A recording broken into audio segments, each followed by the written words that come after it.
이 채널은 금감원 다트에 공시된 사업보고서를 기준으로 재무정보를 분석하며 공시 외 정보는 참고하지 않습니다. 또한 재무제표는 기본적으로 연결재무제표를 기준으로 설명합니다. 자, 여러분 안녕하세요. 오늘은 흥구석유의 2026년 1분기 재무분석 브리핑을 진행해 보겠습니다. 본격적으로 한번 파헤쳐 볼까요? 오늘 저희가 짚어볼 내용들 화면에 쭉 정리해뒀습니다. 가볍게 한번 눈으로 훑어봐 주시고요. 긴 말할 것 없이 바로 첫 번째 파트로 넘어가겠습니다. 1장 기업 개요 및 재무 요약입니다. 흥구석유, 다들 아시겠지만 주로 GS칼텍스에서 석유류를 떼와서 대구, 경북 지역에 파는 도소매업을 하고 있고요. 또 하나, 자체 보유한 자산으로 부동산 임대업도 쏠쏠하게 병행하고 있는 기업입니다. 자, 2026년 1분기 성적표부터 한번 볼까요? 손익계산서 요약인데요. 매출액은 271억 원으로 전년 동기 대비 한 10% 정도 빠졌습니다. 근데 재미있는 건요. 영업이익은 6억 원으로 전년 대비 오히려 104%나 꽁충 뛰었다는 겁니다.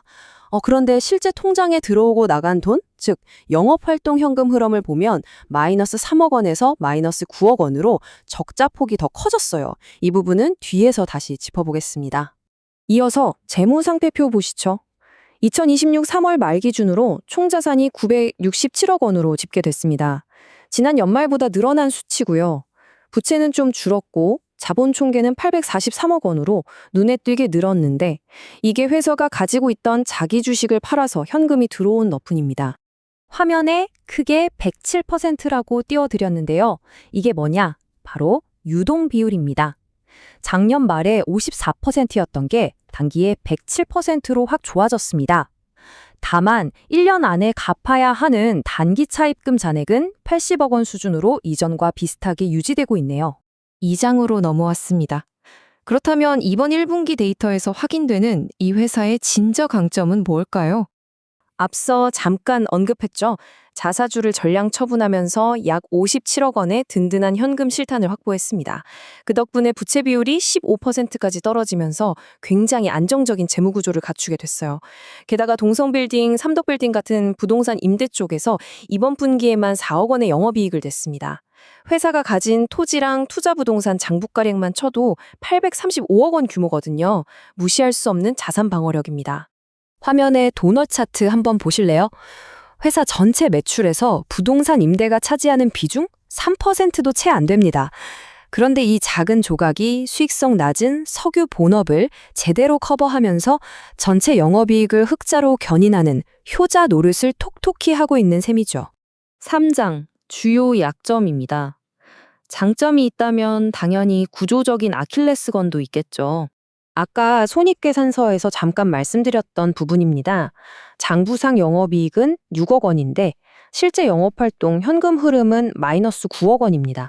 한마디로 서류상으로는 돈을 벌고 있는데 운전자본 같은 곳에서 묶이면서 실제 현금은 회사 밖으로 빠져나가고 있다는 뜻입니다.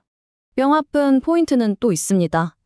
매출의 97%를 책임지는 주력사업, 석유 판매 영업이익이 1억 원 수준에 멈춰 있어요. 전체 매출 자체도 10%나 쪼그라들었고요. 게다가 1년 내에 갚아야 할 단기 차입금은 80억 원인데 당장 수중에 있는 현금성 자산은 9억 원 남짓입니다. 유동성이 개선되긴 했지만 이 부분은 꽤 타이트해 보이죠? 자, 4장 기회 요인입니다. 안팎으로 어떤 돌파구가 있는지 짚어보겠습니다. 회사가 자사주 팔아서 번 돈 중 50억 원을 단기 금융자산에 싹 투입했습니다. 본업 말고 다른 곳에서 이자나 평가 수익을 낼 룸을 만든 거죠. 또 하나 회계적인 변화가 있는데요. 예전에는 영업외 수익으로 잡히던 부동산 임대 수익을 이번 분기부터 아예 본인 영업 수익으로 편입시켰습니다. 이렇게 확보한 현금으로 기존 빚을 좀 갚아 나간다면 쏠쏠한 이자 절감 효과도 기대해 볼 수 있겠네요. 5장 위협 요인입니다. 보고서에서 지적하고 있는 외부 리스크들도 살펴봐야겠죠. 일단 거시적으로 원유 수급 처체가 불안정합니다. 게다가 대구 경북 지역 점유율 9.8%를 지키려고 대리점들끼리 경쟁이 너무 치열하다 보니까 원가가 올라도 이걸 소비자 가격에 시원하게 반영하기가 힘든 구조예요. 그리고 새로 굴리기 시작한 그 50억 원 규모의 금융자산? 이것도 시장 상황에 따라 평가 손실이 날 수 있는 리스크가 분명 존재합니다. 장기적인 탈탄소 흐름도 잊어선 안 될 위험 요인이겠죠? 어느덧 마지막 6장입니다. 향후 모니터링 포인트와 결론 정리해드리겠습니다. 우리가 앞으로 이 회사를 볼 때 딱 체크해야 할 대시보드입니다. 가장 먼저 뚝뚝 떨어지고 있는 영업활동 현금 흐름이 과연 플러스로 돌아설 것인가? 그리고 본업인 석유류 마진율이 개선되는지, 임대 매출은 튼튼하게 버텨주는지 보셔야 하고요.